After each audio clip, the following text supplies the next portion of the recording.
The phone call from yourself. The first call came in at 11:58 p.m., and I ignored it because it was from my own number. I was sitting on the edge of my bed with the lights off, phone in my hand, scrolling without really seeing anything. The apartment was quiet in that late-night way, where every small sound feels louder than it should. Pipes clicked somewhere in the walls. A car passed outside, tires hissing on pavement. When my phone vibrated, I glanced down without thinking. My number. Same area code, same last 4 digits. No variations, no blocked ID. Just me calling me. I frowned and let it ring out. Phones glitch, caller ID spoofs. There were a dozen boring explanations, and I didn't feel like entertaining the interesting ones. The call stopped.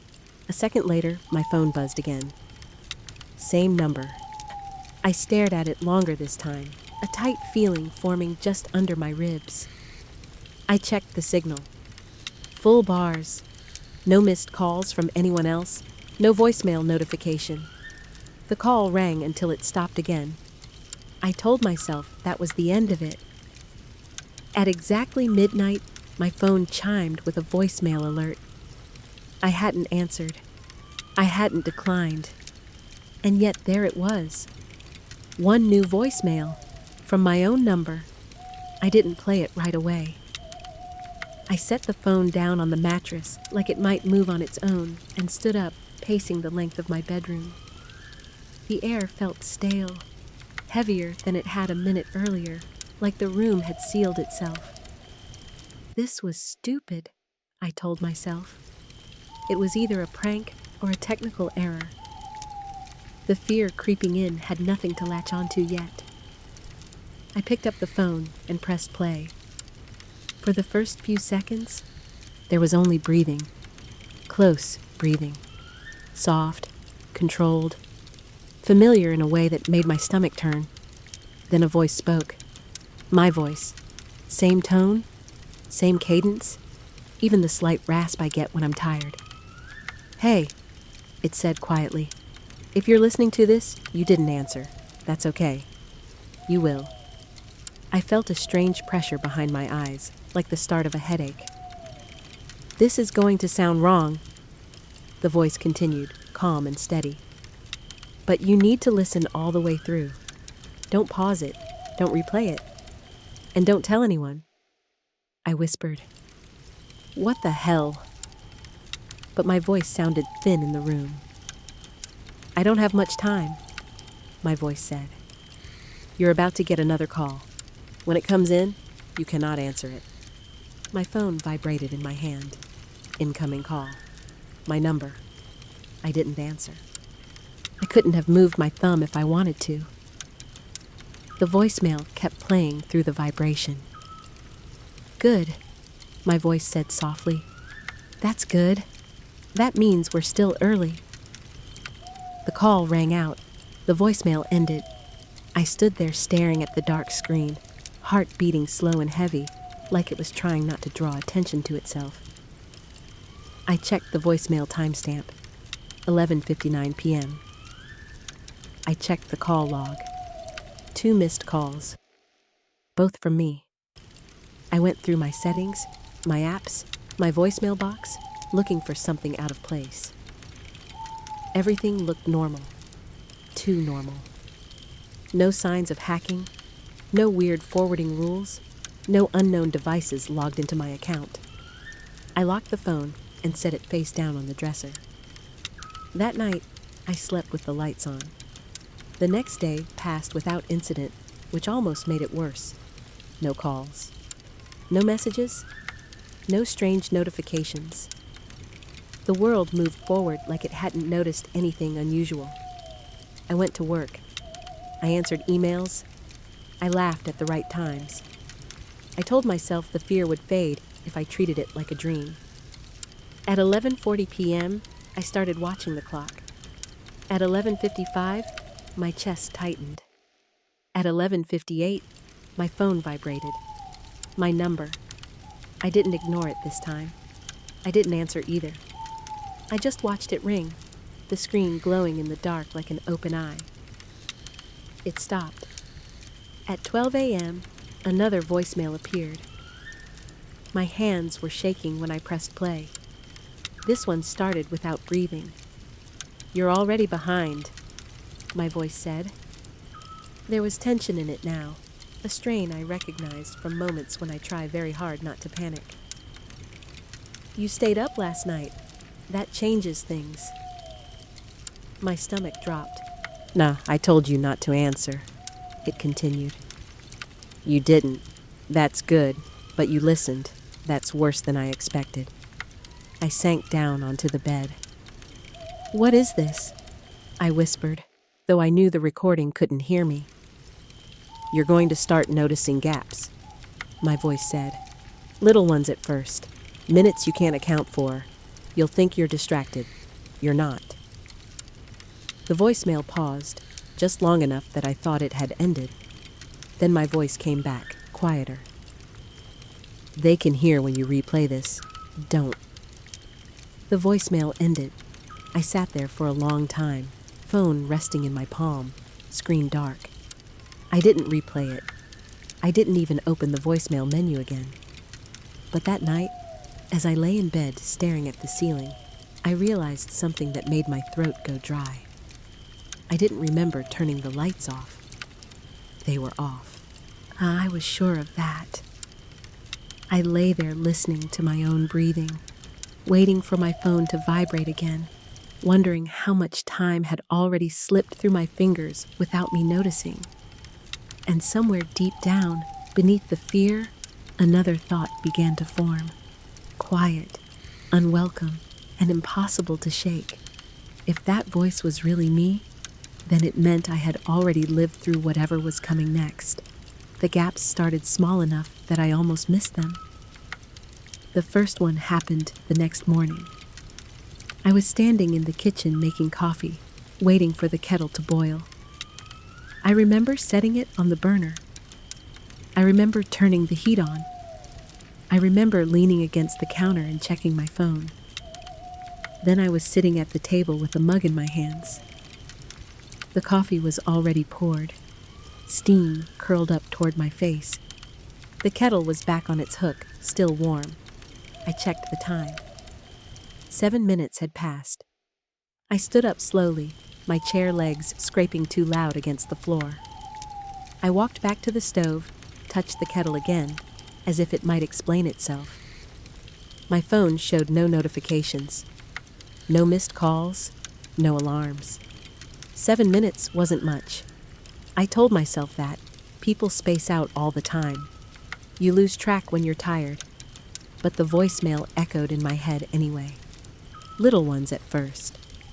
I tried to change my routine after that. I kept notes. I set timers. I said my actions out loud when I did them, quietly narrating my own movements like it would anchor me. I'm locking the door.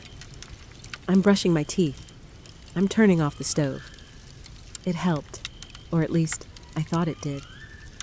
That night, I fell asleep on the couch with the TV on. I remember a commercial playing. I remember the blue glow flickering across the walls. I don't remember getting up. I woke in my bed at 3:14 a.m., covers pulled neatly to my chest, phone charging on the nightstand. I sat up too fast and felt the room tilt. I checked the call log before I even knew why I was doing it. No calls, no voicemails, nothing. My phone buzzed in my hand anyway. Incoming call, my number. I let it ring. My heart was pounding so hard it made my vision pulse.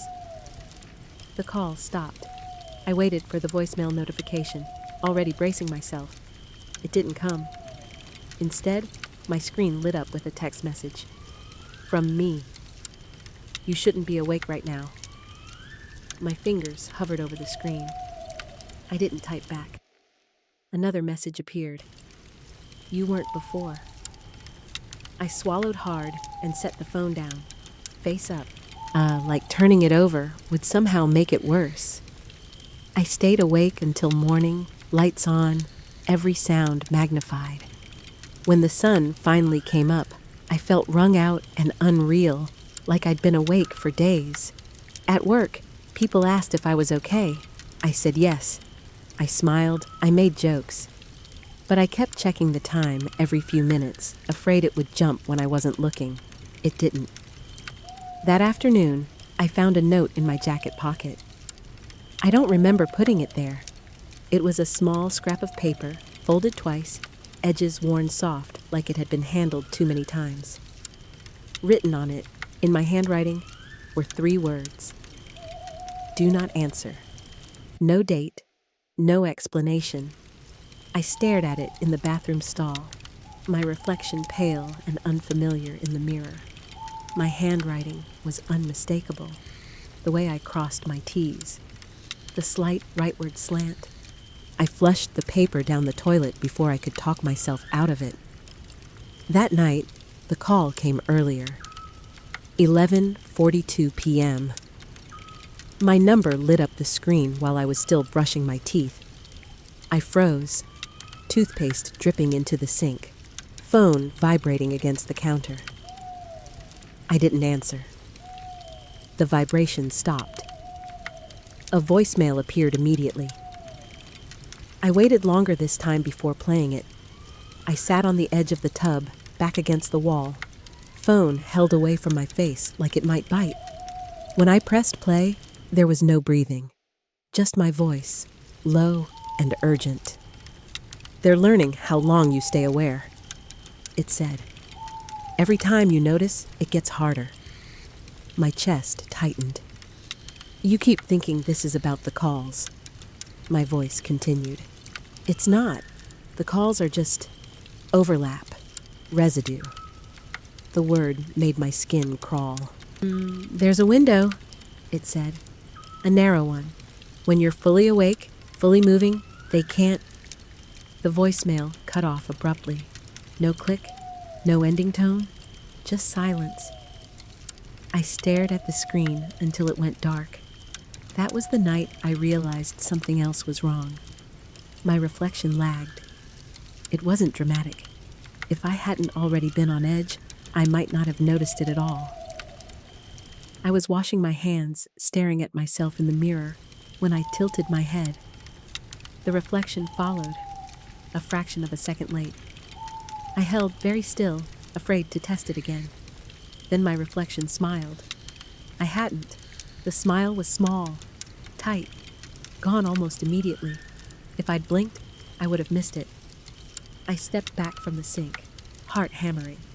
My reflection stayed where it was for a beat too long before matching my movement. I turned off the bathroom light and left the door open all night. The next gap was longer. I was walking home from the grocery store, bags heavy in my hands.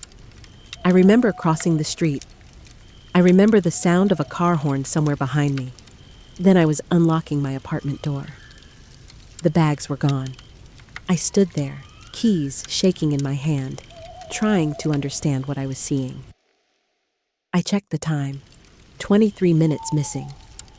I went back outside, heart racing. The sidewalk was empty. No spilled groceries, no dropped bags, nothing.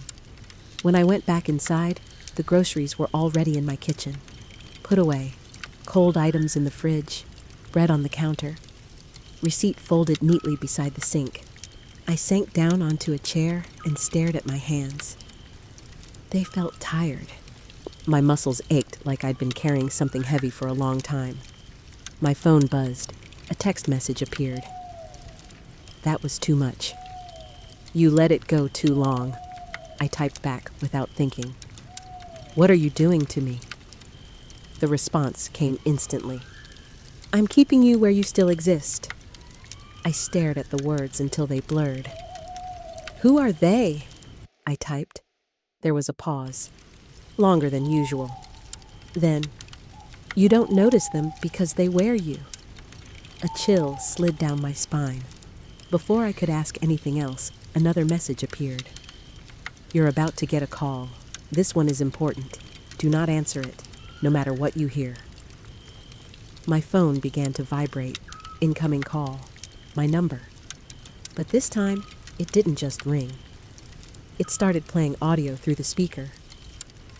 My voice, live and panicked, filled the room. "Please," it said. "Please answer. I can't see anymore."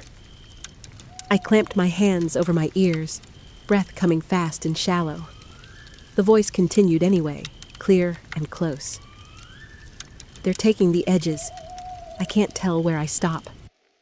The call kept ringing, and beneath my own voice, layered so faintly I almost missed it, something else whispered. Many voices, all together, breathing in time with me, waiting for me to pick up. I didn't answer. I dropped the phone onto the couch like it had burned me and backed away until my shoulders hit the wall. The call kept going, my own voice pleading through the speaker, breaking in places I didn't recognize, but somehow knew were real. "I'm still here," it said. "I think I am. I just need you to hear me." Under it, the other sound grew clearer. Not words. Breath. Many breaths, slightly out of sync, like people standing too close together in a dark room. I slid down the wall until I was sitting on the floor, knees pulled tight to my chest. "Stop," I whispered. Not to the phone, to everything. The call ended on its own. The apartment went quiet in a way that made my ears ring. I waited for the voicemail notification. It never came. When I finally reached for the phone again, my hands were shaking so badly I almost dropped it. The call log showed nothing. No incoming call, no missed call, no voicemail, like it had never happened. That night, I didn't sleep at all. I paced. I checked mirrors. I kept the TV on for noise, though every face on the screen looked slightly wrong, like it was wearing an expression a fraction too late. Around 4 a.m., exhaustion blurred the edges of everything.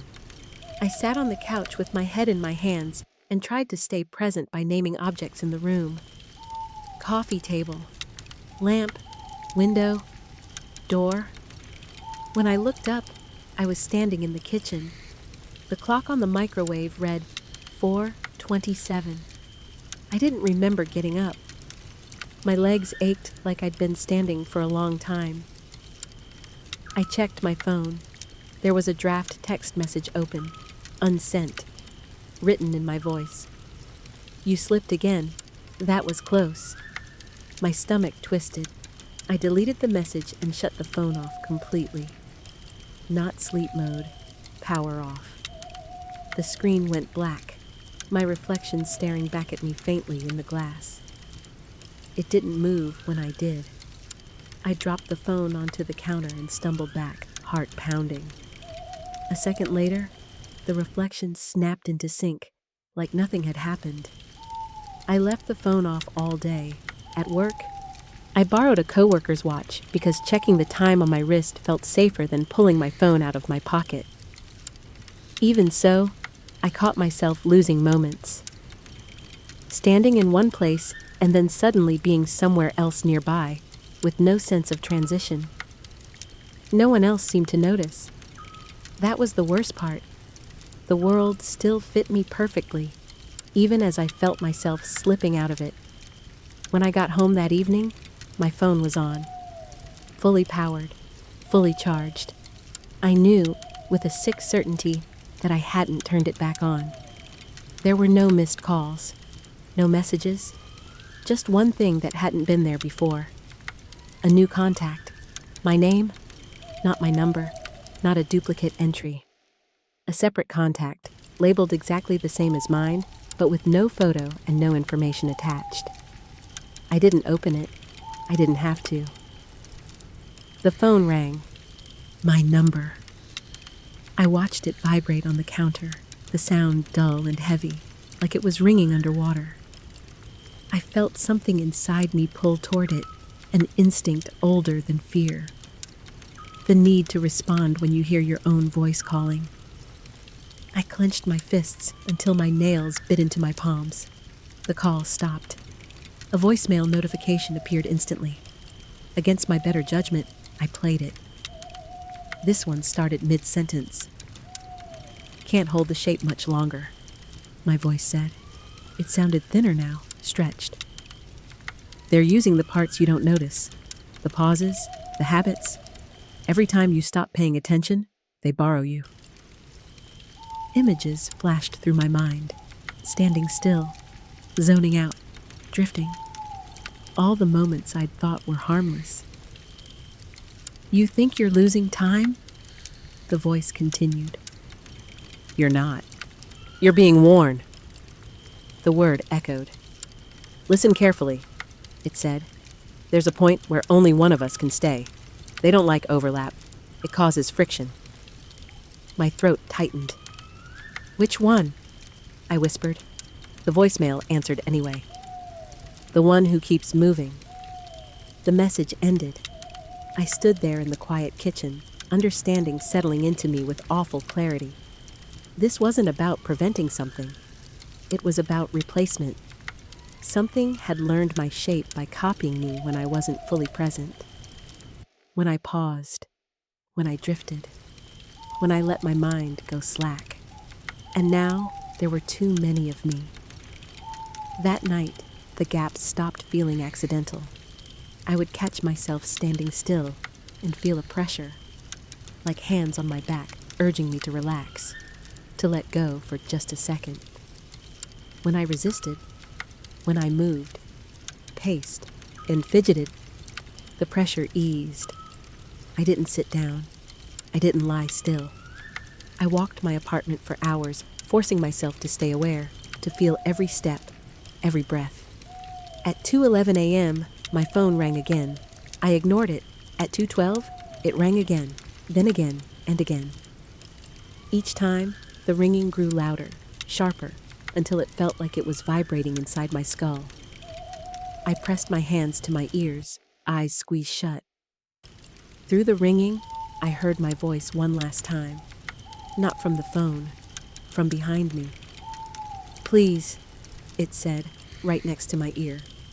"I'm so tired." I spun around.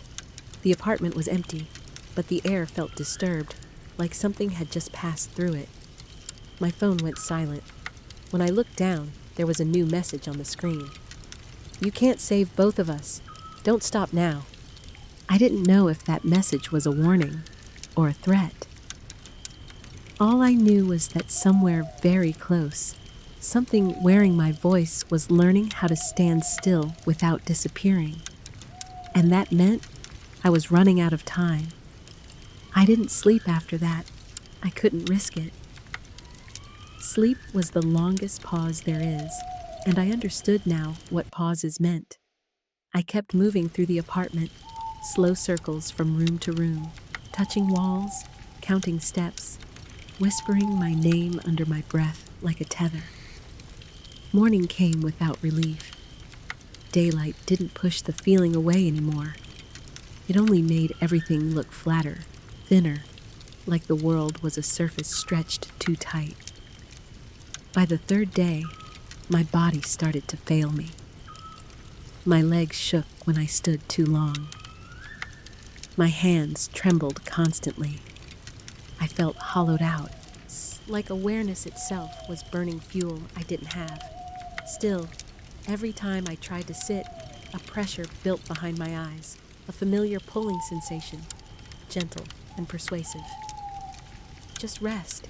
Just stop noticing. That was how it got you. The phone stayed on. I didn't dare turn it off again. It lay on the table in the center of the apartment like a quiet animal, screen dark, waiting. At 11:58 p.m. on the fourth night, it rang. I didn't jump this time. I felt strangely calm, as if something in me had already accepted what this was leading toward. My number. I let it ring. The ringing didn't stop. It didn't go to voicemail. It didn't time out. It just kept ringing, steady and patient, like it knew I was listening. Then the screen changed. No incoming call. Just a timer. 00:00:00, 00:00:03:00:00:00. 0200 colon 00 colon 01. The timer vanished. The screen filled with a live call, and this time I could see myself. Not a reflection, not a recording, a video feed. The camera angle was wrong.